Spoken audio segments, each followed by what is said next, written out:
Astaghfirullah Rabbal baraya. Astaghfirullah minal khataya. Rabbi zidni ilman nafi'an habli rizqan wasi'an watub alaina taubatan nasuha. Merinding, tragedi kapal selam KRI Nanggala 402 meninggalkan kisah mengejutkan dan mengharukan. Salah satu awak kapal yang gugur, Letda Reza Sigar. Pria hebat yang terpilih menjadi prajurit tangguh gugur di kedalaman laut 850 meter. Ternyata guys, ayah dari Reza, Letkol Godfried Sigar, juga merupakan prajurit tangguh yang sama-sama gugur di medan juang. Dia gugur saat bertugas sama-sama gugur sebagai prajurit tangguh. Tentu sangat menyayat hati melihat sosok Indah Wahyu, istri sekaligus ibu dari dua prajurit hebat. Kehilangan suami yang bertugas di medan juang dan kehilangan anak di lautan dalam. Juga tergantung pada tingkat kedalaman air di mana kapal tersebut berada.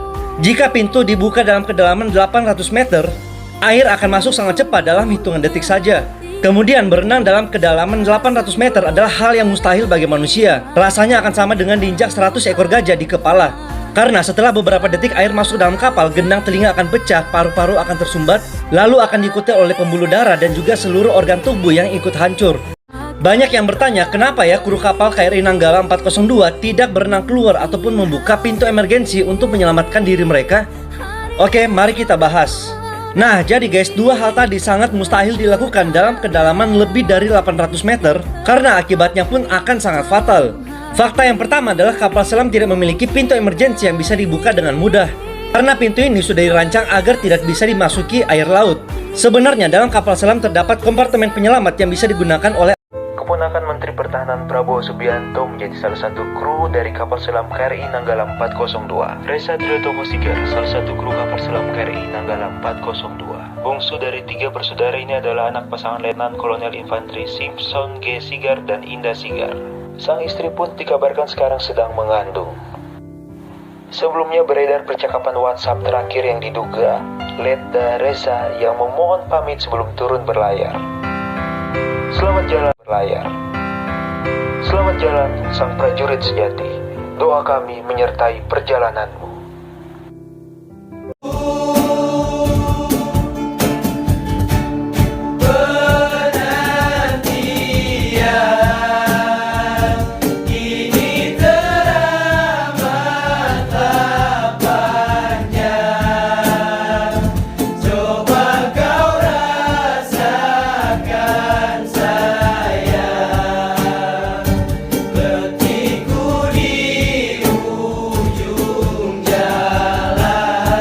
Kita tidur pun kadang nggak bisa, kadang tidurnya pun harus duduk karena terbatas tempatnya. Lorongnya pun kecil, untuk dilewatin dua orang aja harus bergantian. Mungkin kalau awal-awalnya jenuh, paling ketemu lagi, tapi ya lama-lama akhirnya jadi bercandaan. Akhirnya malah membuat kekeluargaan itu menjadi lebih erat. Di saat kamu kapal mudah nyelam, berarti kamu itu udah mati. Ya akan saya sampaikan juga ke istri anak saya nanti. Di saat suamimu berangkat tugas melaksanakan operasi kapal selam, kamu anggap suamimu itu udah mati. Berdoa aja sama Allah SWT supaya suamimu ini selalu diberikan keselamatan, kemudahan, kelancaran dimanapun berada. Bapak, saya sudah memenuhi janji saya. Sekarang saya sudah menjadi prajurit Brevet Angkatan Laut.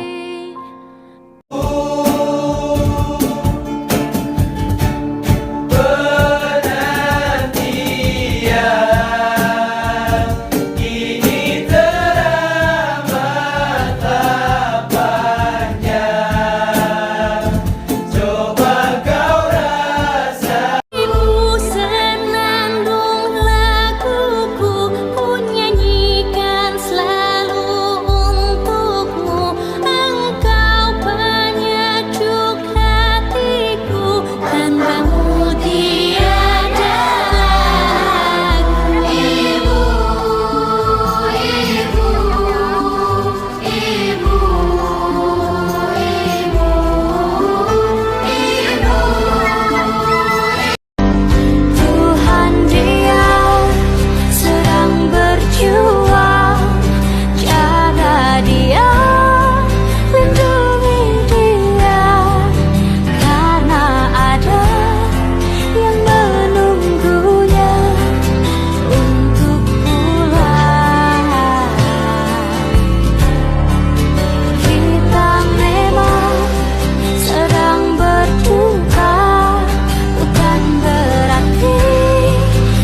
63 prajurit TNI yang berada di dalam kapal selam KRI Nanggala telah pergi meninggalkan kita semua dalam keadaan bahagia.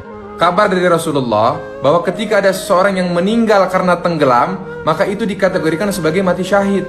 Rasulullah bersabda, orang yang mati syahid di sisi Allah Subhanahu wa taala memiliki 6 keutamaan. Yang pertama, dosanya akan diampuni sejak awal kematiannya. Yang kedua, diperlihatkan tempat duduknya di surga. Yang ketiga, dijaga dari siksa kubur. Yang keempat, diberi keamanan dari ketakutan yang besar saat dibangkitkan dari kubur. Yang kelima, diberi mahkota kemuliaan yang 1/4 darinya lebih baik daripada dunia dan seisinya. Yang keenam, dinikahkan dengan 72 bidadari dan diberikan hak untuk memberi syafaat kepada 70 orang keluarganya. Semoga kita semua juga bisa meninggal dalam keadaan husnul khotimah. Ada pesan menarik dari salah satu ulama. Kata ulama tersebut, kejarlah dunia, pasti kau tak akan dapat. Kalaupun dapat, pasti tak akan banyak. Kalaupun banyak, pasti kau tak akan puas. Kalaupun puas, pasti tak akan lama. Tapi kalau akhirat kau kejar, pasti kau dapat. Sudahlah dapat, pasti banyak. Sudahlah banyak, pasti kau puas. Sudahlah puas, abadi selama-lamanya. Jangan asal baca. Bayangin kamu lagi curhat langsung di depan Allah saat baca doa duduk di antara 2 sujud. Hayati maknanya. Rabbik firli, ya Rabb ampunilah aku. Warhamni, sayangilah aku. Wajburni, tutuplah segala aibku. Warfa'ni, tinggikanlah derajatku. Warzukni, berikanlah aku rizki. Wahdini, berikanlah aku petunjuk. Wa'afini, berikanlah aku kesehatan. Wa'fu anni, aku mohon hapuskanlah catatan dosaku ya Allah. Ada kisah menarik saat perjumpaan Pak Kiai dan dokter di kereta selama 2 jam. Di akhir perjalanan, dokter minta doa ke sang Kiai. Kiai, tolong doakan saya jadi orang yang soleh. Kata Kiai, oh boleh jelas. Kiai balas bertanya, boleh saya juga minta doa? Tolong doakan saya jadi dokter. Kata dokter, waduh Pak Kiai, sampai mati saya doakan Pak Kiai nggak akan jadi dokter sebelum Pak Kiai masuk jurusan kedokteran. Karena Pak Kiai perlu korbankan harta dan waktu untuk jadi dokter, nggak cukup dengan doa. Pak Kiai tersenyum dan balas menjawab, ya begitupun dengan soleh, nggak cukup dengan doa. Percuma saya doakan tapi Bapak nggak ada usaha, maka nggak akan soleh sampai mati. Perlu pengorbanan diri, harta, dan waktu.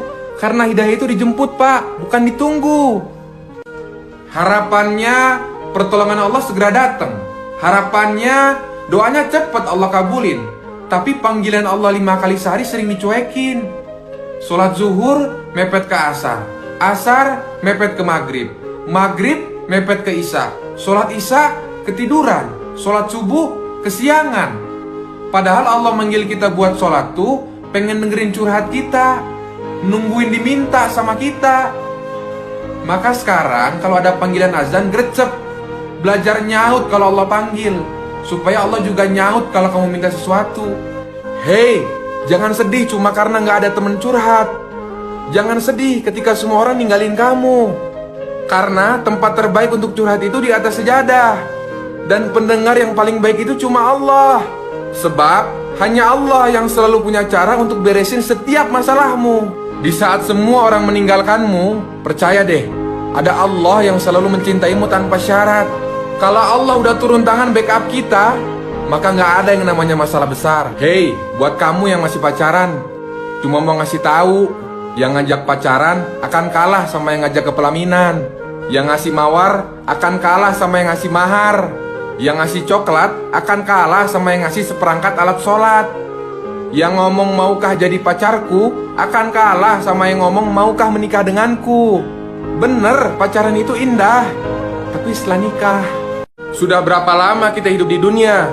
Berapa banyak amal yang sudah kita kerjakan? Yakin besok pagi masih terbangun? Sedangkan saat ini kita masih sibuk mikirin gimana caranya hidup enak, sampai lupa mikirin gimana caranya mati enak.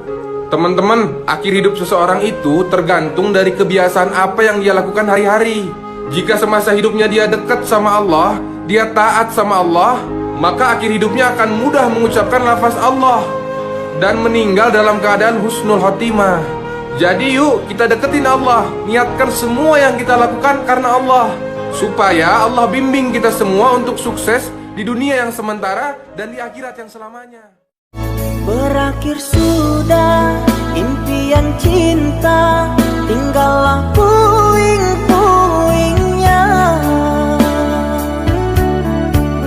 Mimpi yang indah tak jadi nyata, terkikis ombak menerpa.